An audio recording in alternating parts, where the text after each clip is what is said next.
financial demolition narrative that has been circulating to the Philadelphia sports media ecosystem collapses the moment you apply basic contractual literacy to the actual numbers involved.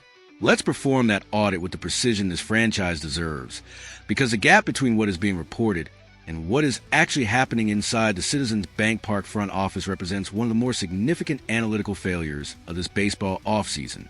Philadelphia Phillies Citizens Bank Park front office financial structure. The Jesus Luzardo contract does not create an immediate peril emergency. The 5-year structure does not impose its full financial weight on the current ledger until 2027, which means a manufactured urgency around salary cap maneuvering and forced roster departures is solving a problem that does not yet exist in the form the coverage suggests.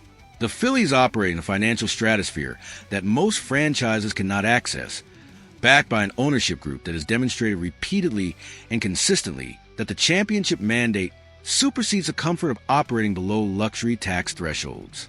John Middleton has paid the penalties before. He will pay them again. The notion that a front office operating at this payroll level is suddenly paralyzed by arbitration salary obligations for a third baseman and a shortstop represents a fundamental misreading of how this organization approaches its financial architecture. MLB luxury tax payroll structure Philadelphia Phillies ownership. The real conversation happening in the corridors of the Citizens Bank Park front office is not whether the franchise can afford Alec, Bohm, and Bryson Stott simultaneously. The conversation is whether locking both players into long-term commitments serves the organizational vision that Dombrowski is building toward. And those are completely different questions with completely different answers. Alec Bohm, Philadelphia Phillies third base analytics. Bohm presents a more analytically complex case of the two, and the complexity runs in exactly the direction that the traditional statistics obscure most effectively. The surface-level numbers generate a narrative of consistent productivity. Nearly 100 runs batted in, reliable contact rates, a professional approach in the batter's box that produces results across a full season. For the casual observer building a roster evaluation on those outputs, Bohm looks like precisely the kind of player you extend before he reaches free agency and another organization discovers his value. The deeper analytical layer tells a more complicated story. A third baseman who generates chronic defensive lapses at a position where range, arm accuracy, and reliable hands directly affect pitching performance is not simply a neutral defensive presence.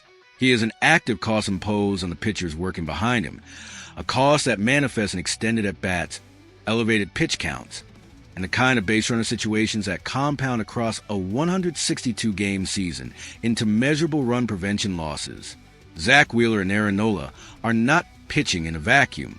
Their effectiveness is partially a function of the defensive infrastructure behind them, and chronic third-base defensive lapses represent a real and quantifiable drag on that infrastructure. Baseball defensive metrics third base range factor pitching support. The second dimension of the Bohm evaluation centers on his power profile relative to the specific geography of Citizens Bank Park. A third baseman who struggles to elevate the baseball consistently in a stadium that rewards left-handed pull power is not simply leaving individual home runs on the table. He is operating below his theoretical offensive ceiling in the exact environment where he logs every home game, which means the gap between his actual production and his potential production is structurally embedded in a situation rather than addressable through mechanical adjustment alone. When Dombrowski evaluates whether to commit long-term financial resources to Bohm, he is asking whether that ceiling is high enough to justify the investment against the alternative of allowing Bohm to test free agency and redirecting those resources toward an upgrade at the position. Third base power hitter analytics home run elevation launch angle. The Alex Bregman parallel is instructive precisely because it illustrates what a genuine upgrade at third base looks like when a front office is operating with championship clarity rather than roster inertia.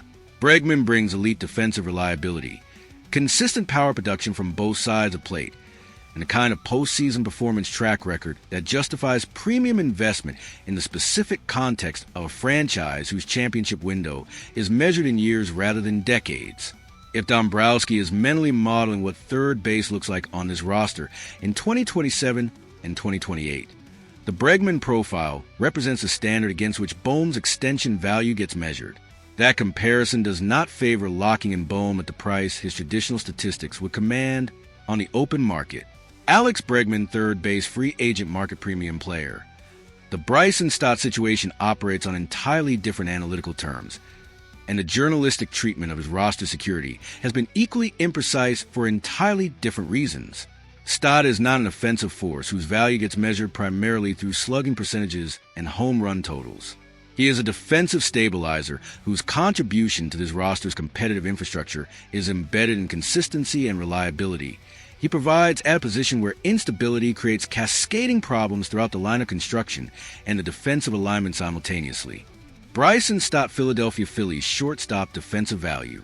A shortstop who makes the routine play routinely, who communicates effectively with the middle infield partner, who processes defensive situations without creating the mental errors that compound into multi-base mistakes, is providing organizational value that does not appear cleanly in the traditional statistical record, but manifests directly in performance of every pitcher who works a full game behind him.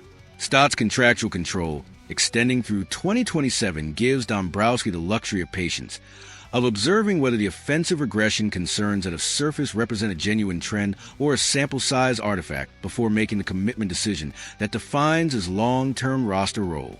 MLB shortstop defensive stability, infield alignment. The protocol for handling Stott is therefore straightforward from an organizational standpoint. If the defensive stability holds and the offensive floor remains acceptable, he stays through his control period, and the extension conversation happens with full information rather than manufactured urgency.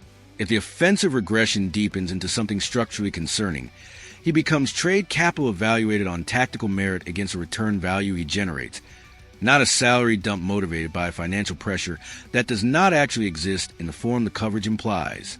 Philadelphia Phillies roster control arbitration timeline strategic planning. Now, let's address the two directional options for the Bohm situation specifically, because a strategic fork in the road here has genuinely significant implications for how this roster looks during the championship window that Wheeler, Nola, and Harper's peak years define. The mid-season trade scenario carries a logic that is more straightforward than it initially appears. Bohm's traditional statistical profile, the run production numbers, and the contact consistency will be visible and marketable to contending franchises evaluating their own third base situations at the July deadline. His arbitration-eligible status means he arrives with known and manageable salary costs for the acquiring team through the remainder of the season and into 2027. The prospect return Philadelphia could extract will reflect that combination of present production and near-term cost control, which represents genuine organizational currency that accelerates the development timeline for whatever upgrade Dombrowski is targeting at the position. MLB Trade Deadline July Strategy Prospect Return Value. The free agent scanning approach for 2026 and 2027 operates on a longer timeline, but potentially delivers superior organizational outcomes if the market produces a player whose profile genuinely transforms the third base position from a manageable weakness into a competitive strength. The premium third base free agent market in that window deserves serious examination because the caliber of player available determines whether the patient strategy pays off or simply defers the problem without resolving it. MLB free agent third base market, 2027 premium players. Beyond Bregman, whose market situation and age profile would need to align with Philadelphia's timeline, the emerging class of third base talent reaching free agency in the next two offseasons includes players whose power profiles and defensive reliability would address both dimensions of the Bohm limitations simultaneously. Dombrowski'S history as an executive demonstrates a consistent preference for addressing positional weaknesses through free agent market when the available talent justifies premium investment, rather than trading prospect for rentals that solve the immediate problem without resolving the long-term architectural question. Dave Dombrowski executive history, free agent strategy, roster building. The answer that serves this organization's championship mandate most effectively likely combines elements of both approaches, depending on how the market develops across the next several months. Monitor Bohm's performance through the first half of the season with genuine analytical openness, rather than a predetermined conclusion. If the defensive lapses persist and the power ceiling becomes increasingly apparent against quality pitching, move aggressively at the deadline to extract maximum prospect value before the free agent clock eliminates Philadelphia's leverage entirely. Use that prospect capital as supplementary organizational depth, while the free agent market for the premium third base upgrade crystallizes across the winter. Philadelphia Phillies championship window, roster construction strategy. What this organization cannot afford to do, given the explicit financial commitment to the current competitive window and the championship mandate that investment represents, is allow positional sentimentality or the comfort of known quantities to substitute for the analytical clarity that genuine championship construction demands. Bohm is a productive major league third baseman. He is not the player who elevates this roster from a 96-win team that gets swept in October to the franchise that ends the Philadelphia championship drought. Those are different organizational assessments, and confusing them is how contending teams remain contenders without ever becoming champions. The radar is calibrated, and the strategic picture is clearer than the media coverage has allowed it to appear. Tell me which direction you want to pursue, because the decision tree branches significantly depending on whether you prioritize the immediate prospect extraction or the patience required to access the premium free agent market. Both paths lead somewhere meaningful.